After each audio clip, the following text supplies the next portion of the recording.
Good morning.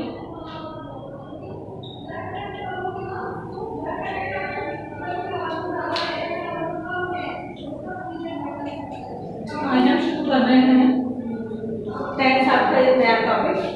Tense में tense का मतलब होता है काम, समय। समय का मतलब है जो अभी चल रहा है, या जो समय जा चुका है, या जो समय आने वाला है। तो समय का मतलब देखो, टेंस है 3 प्रकार के। पहला है प्रेजेंट टेंस। कौन सा है? Present tense.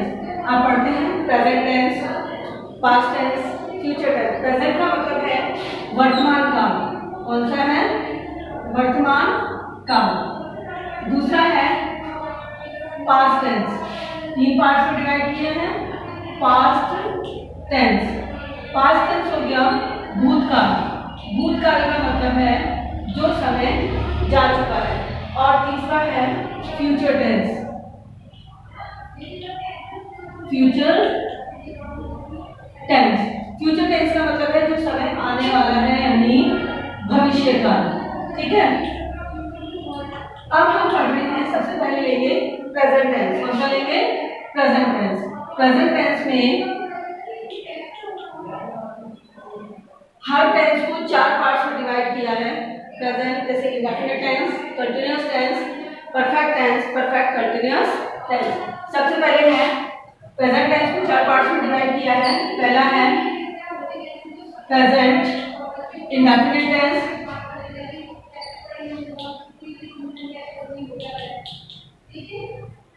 दूसरा है प्रेजेंट कंटीन्यूअस टेंस,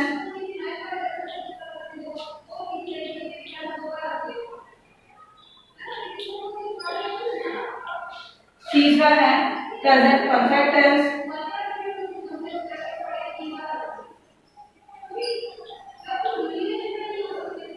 और चौथा है present perfect continuous tense. Present perfect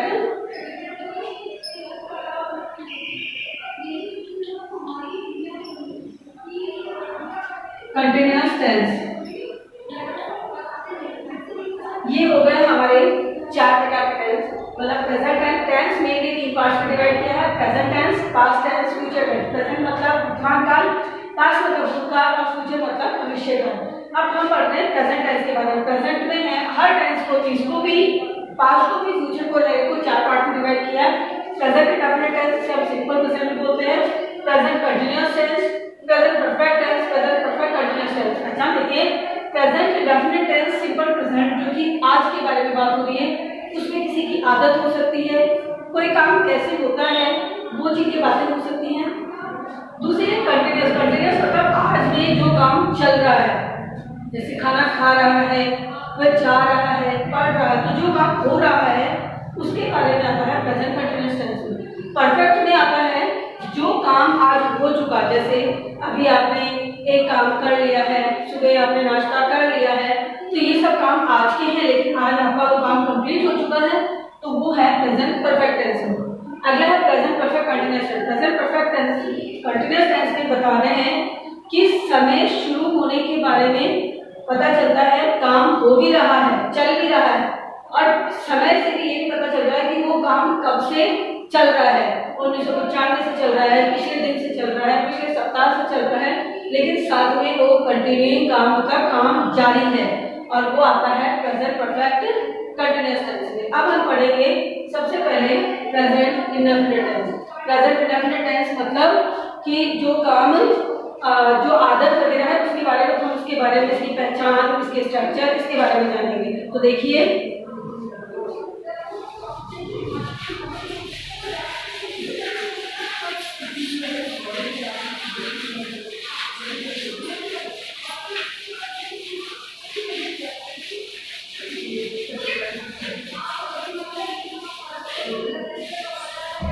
सबसे पहले पढ़ते हैं हम present indefinite tense. Present INDEFINITE indefinite tense. Present indefinite tense में सबसे पहले आपको ये पता होना चाहिए कि इसकी पहचान क्या है। इसकी पहचान है कि वाक्य के अंत में ता है, ती है, ते है, ता हूं, ती हूं आता है। क्या आता है? वाक्य के अंत में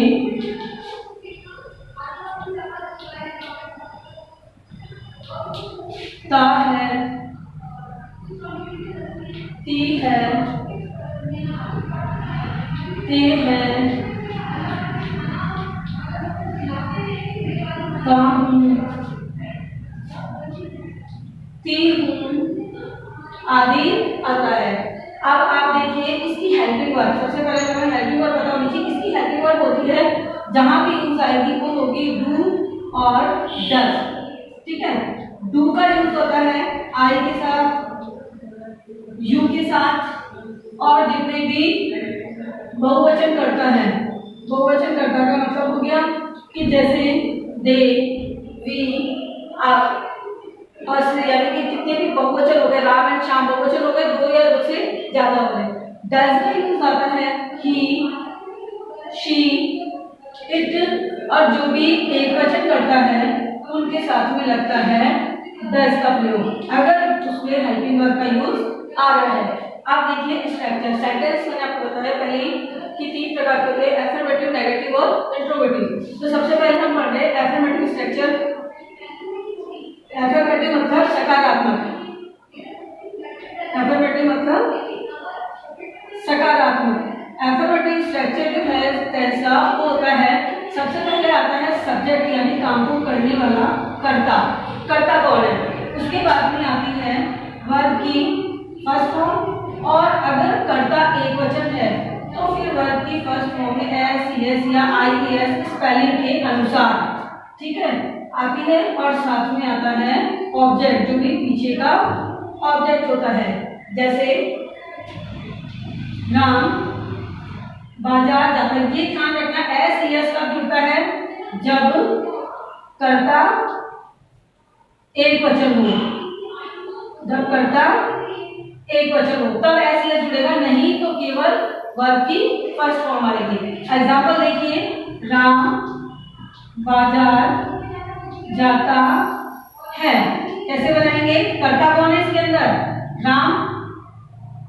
अब राम के बाद में क्या बोला, वर्ब, वर्ब इसमें यानी क्रिया क्या है, जाना, जाना यानी गो। अब मैंने बोला कर्ता अगर एक वचन है, देखो आप राम, तो क्या लग जाएगा, yes, Ram goes to market.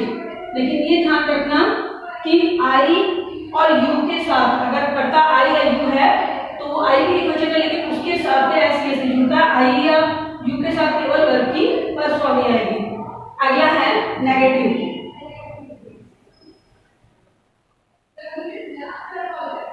Negative sentence का मतलब हो गया नकारात्मक।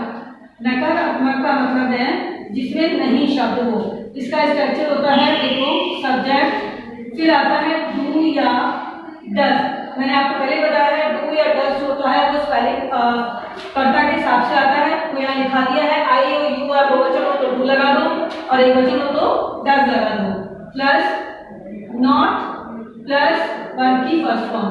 जब डू या डज आ जाता है तो केवल वर्ब की फर्स्ट फॉर्म लगती है, इसमें एस एस नहीं जुड़ता है, और फिर आएगा ऑब्जेक्ट। अब देखो, जैसे किसी का बोला राम बाजार नहीं जाता है, क्या बन जाएगा, राम बाजार नहीं जाता है।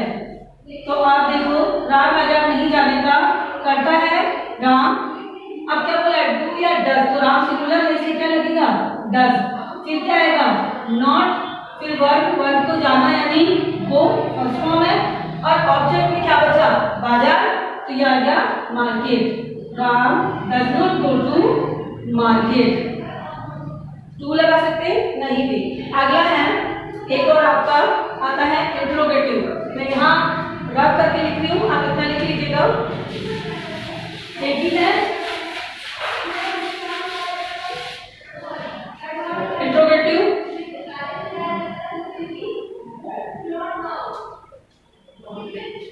इंट्रोगेटिव यानी ये हुआ है आपका प्रश्नात्मक। प्रश्नात्मक मतलब प्रश्नवाचक। अब इस तरह से देखो, इसमें क्या होता है, सबसे पहले अगर कोई WH वर्ड है, WH का वर्ड मतलब है क्यों, कैसे, यानी why, how, what, where, whom, whose, इस तरह के वर्ड्स। उसके बाद में आता है सकते हैं इसकी डू या डज। और फिर आएगा सब्जेक्ट,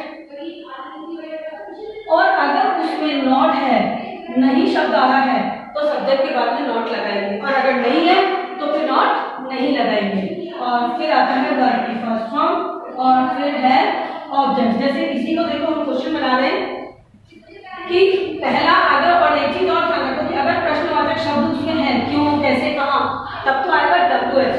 लेकिन अगर वाक्य क्या से शुरू हो रहा है, शुरू में क्या आ जाता है, ध्यान रखना दो तरीके से, अगर शुरू में क्या आ जाए तो यहाँ से शुरू करेंगे, लेकिन अगर बीच में क्या आ जाए तो फिर WH वर्ड वॉट लगेगा। फॉर एग्जाम्पल देख लीजिए,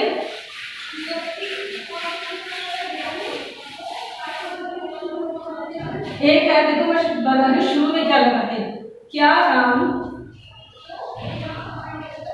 बाजार जाता है।